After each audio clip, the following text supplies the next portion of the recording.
வணக்கம். திங்கள் தோறும் நம்ம இந்த மண்டே மோட்டிவேஷன் அப்படின்னு பார்க்குறோம்.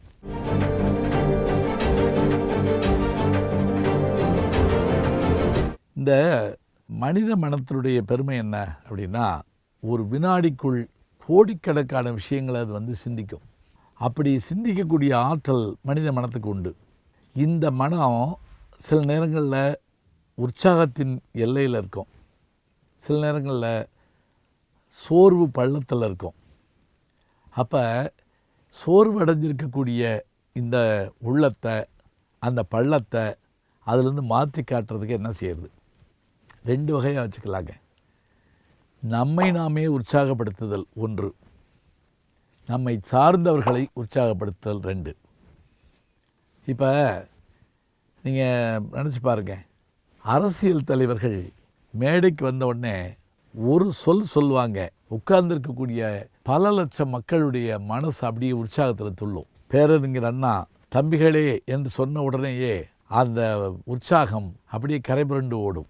அதே போல் டாக்டர் கலைஞர் அவர்கள் உடன்பிறப்பே என்று சொன்ன உடனேயே அந்த வார்த்தைக்காகவே வந்தது போல அத்தனை பேரும் எழுந்து கைதட்டுவார்கள். புரட்சித் தலைவர் எம்ஜிஆர் அவர்கள் என் ரத்தத்தின் ரத்தமான உடன்பிறப்புகளே என்று ஒரு வார்த்தையை சொல்லுவார். இதை சொல்லுகிற போதும் பெரும் ஆரவாரத்தை நான் பார்த்திருக்கிறேன். நானே போய் தரையில் உட்கார்ந்து இதெல்லாம் கேட்டிருக்கிறேன். அதே போல் நம்முடைய புரட்சி தலைவி அம்மா அவர்கள் இதே மாதிரியான என்னை வாழ வைக்கும் தெய்வங்களாகிய உடன்பிறப்புகளேன்னு சொல்லுவாங்க. இப்படி சொல்ல சொல்ல சொல்ல உற்சாகம் ஏற்படுது. ஏன் திரைத்துறையில் இதெல்லாம் இல்லாமல் தன்னுடைய கரகரப்பான குரலில் என் இனிய தமிழ் மக்களை அப்படின்னு சொன்ன உடனேயே அந்த கூப்பிய கரத்துக்கு ஒரு பெரும் வரவேற்பு இருக்கும். பாரதிராஜா அவர்களுடைய குரலுக்கு, என் இனிய தமிழ் மக்களை, உங்களுக்கு பழக்கமான இந்த பாரதி ராஜா. இப்போ பாருங்க, ஒரு சொல் ஒரு குரல் எப்படி உற்சாகத்தை ஊட்டுது. நமக்கு நாமே உற்சாகத்தை ஊட்டுவதற்கு என்ன வழி என்றால், காலையில் எந்திரிக்கிற போதே நமக்கான அந்த உற்சாகமான எண்ணத்தோடு எந்திரிக்கணும். எப்படி? அதனால தான் அந்த காலத்தில் என்ன பண்ணுவாங்கன்னா, திருப்பள்ளி எழுச்சி அப்படிம்பாங்க. பள்ளி எழுச்சின்னா எழுப்புதல்னு அர்த்தம், துயில் எழுப்புதல்னு அர்த்தம். திருப்பள்ளி எழுச்சின்னா என்ன? இறைவனை துயில் எழுப்புதல்னு அர்த்தம். இப்போ நான் ஒரு முறை ஹைதராபாத் போயிருந்த போது அங்கே இருக்கிற கோல்கொண்டா கோட்டைக்கு போயிருந்தேன். நானும் என்னுடைய மனைவியும் போயிருந்தோம். அந்த கோல்கொண்டா கோட்டை ஆச்சரியமான ஒன்று. அங்கே அந்த மலையினுடைய உச்சியில் அழகான ஒரு அரண்மனை இருக்குது. அந்த அரண்மனையினுடைய மாடத்தில் மன்னர் ஓய்வெடுப்பதற்கான இடமும் அந்த ஊஞ்சலும் போடப்பட்டிருக்கு. இப்போ இவர் அங்கே தூங்க போகிறதுக்கும் அவர் எழுப்புவதற்கும் இசை எழுப்புவாங்களாம். எங்கேருந்து இசை எழுப்புவாங்க என்று கேட்டால், இதே மாதிரி ஒரு குன்று பக்கத்தில் இருக்குது. அங்கேருந்து மெல்லிய ஓசை காதில் கேட்டுக்கிட்டே இருக்குமா. அவங்க உறங்க போகிறப்ப அப்படியே மன மீதோடு உறங்குவாங்களாம். அதே போல் அதிகாலையில் மெல்லிய ஓசையோடு அவர்கள் எழுப்புகிற அந்த காட்சி பார்க்குறோம். கூவின பூங்குயில், கூவின கோழி, குறுகுகள் எம்பின எம்பின சங்கம், ஓவின தாரகை ஒளி ஒளி உதயத்து உருப்படுகின்றது விருப்படு நமக்குன்னு மாணிக்கவாசகர் திருவம்பாவையில் சொல்லுவார்.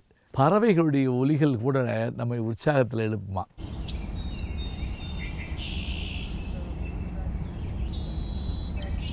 நான் கூட அங்கே இருக்கவங்ககிட்ட கேட்டேன், மன்னர் தூங்கிட்டாருன்னா அவங்க விடிய விடிய வாசிச்சுட்டு இருப்பாங்களான்னு கேட்டேன். இல்லை அப்படி இல்லை, அவங்க உறங்கிட்டாங்கங்கிற செய்தி தெரிஞ்ச உடனே இந்த அரண்மனையினுடைய கோட்டையிலேருந்து நெருப்பு பந்தத்தை எடுத்து இப்படி காட்டுவாங்களாம். உடனே அவங்க வீட்டுக்கு போகலாமா. மதுரையில் இருக்குதுங்க, நௌபத் கானா தெருன்னு ஒன்று இருக்குது. அதாவது நம்முடைய நாயக்கர் மஹால் பக்கத்தில் இருக்குது. அவங்க என்னன்னு கேட்டிங்கன்னா, இசைவாணர்கள் இருந்த பகுதி அது. மன்னர்களுடைய உறக்கத்திற்கும் அவருடைய விழிப்பிற்குமாக அதை வாசிக்கணும். தில்லான மோனாம்பல் படத்தில் கூட நீங்கள் பார்க்கலாம். நாகேஷ் சிவாஜியை வெறுப்பேற்றுறதுக்காக சரி மன்னர் தூங்கணும் வாசிக்கும், அதே மாதிரி காலையில் அவர் எழுப்படும் அப்போ வாசிக்கணும் அப்படிம்பாருப்பில். இதை கேட்ட உடனே அவருக்கு பயங்கர கோபம் வரும் சிவாஜிக்கு.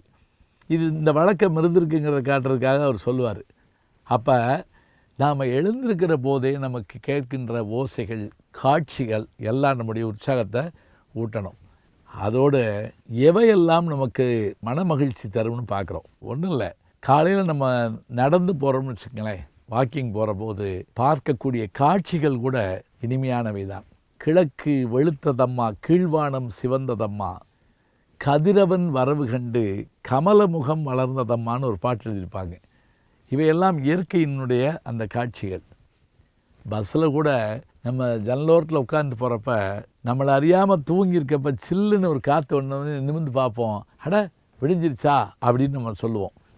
அப்போ நம்முடைய மனமும் நம்மோடு சேர்ந்து விழிக்குது. ஓசையால், காட்சியால், கீதத்தால், நல்ல வார்த்தைகளால் நம்மை நாமே உற்சாகப்படுத்திக் கொள்ளுகிறோம். நாம் கேட்ட உடனே நம்முடைய மனது உற்சாகத்தில் துள்ளுது. சரி, அதோடு நாம் என்ன செய்கிறோம் அப்படின்னா, நம்மளை உற்சாகம் ஆக்கிட்ட உடனே அடுத்த முதல் வேலை என்ன செய்யணும் தெரியுமா? நம்மை சார்ந்தவர்களையும் சேர்ந்து உற்சாகப்படுத்துதல். நான் எல்லா நாட்டுக்கும் போயிருக்கிறேங்க. நான் பார்த்த ஒரு ஆச்சரியம் என்ன தெரியுங்களா? அது ஆஸ்திரேலியாவாக இருந்தாலும் அமெரிக்காவாக இருந்தாலும் வாக்கிங் போயிட்டுருக்கப்பையோ, லிஃப்ட்டில் போகிறப்பையோ, படிக்கட்டில் ஏறுறப்பையோ எத்தாப்பில் பார்க்குறவங்க ஹாய் குட் டே அப்படிம்பாங்க. அவங்க யாரோ நான் யாரோ தெரியாது. ஆனால் பார்த்த உடனே முகத்தில் ஒரு மலர்ச்சி, ஒரு நல்ல வார்த்தை. இந்த புன்னகையும் இந்த வார்த்தையும் நம்மளை உற்சாகப்படுத்தும். இந்த உற்சாகத்தை வச்சுக்கிட்டு அதை குறைய விடாமல் பார்த்துக்கிறணும். அதான் முக்கியம். யாராவது ஒரு வார்த்தை நம்மளை சொல்லிட்டா உடனே சுருங்கிடுவோம், முகம் உடனே வாடும். அப்படி வாடக்கூடாது. வெள்ளத்தனையது மலர் நீட்டம், மாந்தர்தம் உள்ளத்தனையது உயர்வுங்கிறார் திருவள்ளுவர். வெள்ளம் உயர்ந்தால் மலர் உயர்வதைப் போல உள்ளம் உயர்ந்தால் நம் வாழ்க்கை உயரும். இதை நம்ம நினைவில் வச்சுக்கிறணும். அதனால் வழக்கமாக நாம் கோயில் மணி ஓசையை கேட்போம். ஆலய மணியின் ஓசையை நான் கேட்டேன். இந்த பாட்டை கூட கண்ணதாசன் எப்போ எழுதினார்னு சொல்லுவாங்க அப்படின்னா, அவர் மதுரைக்கு வர்ற போது விடியற்காலம் வந்துட்டு இருக்காராம். அப்போ மதுரை கோபுரம் தெரிஞ்ச அந்த காட்சியை பார்த்த உடனே, அந்த ஓசையை கேட்ட உடனே அவர் எழுதின பாட்டு தான் அந்த பாலும் பழத்தில் வரக்கூடிய பாட்டு.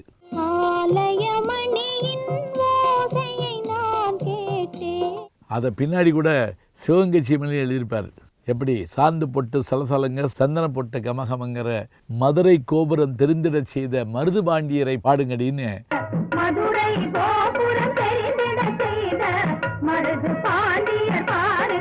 அங்கே சிவகங்கை சீமையில் சொல்வார். கோபுரங்கள் என்பவை நம்முடைய உற்சாகத்தினுடைய ஊற்றாக காணப்படுபவை.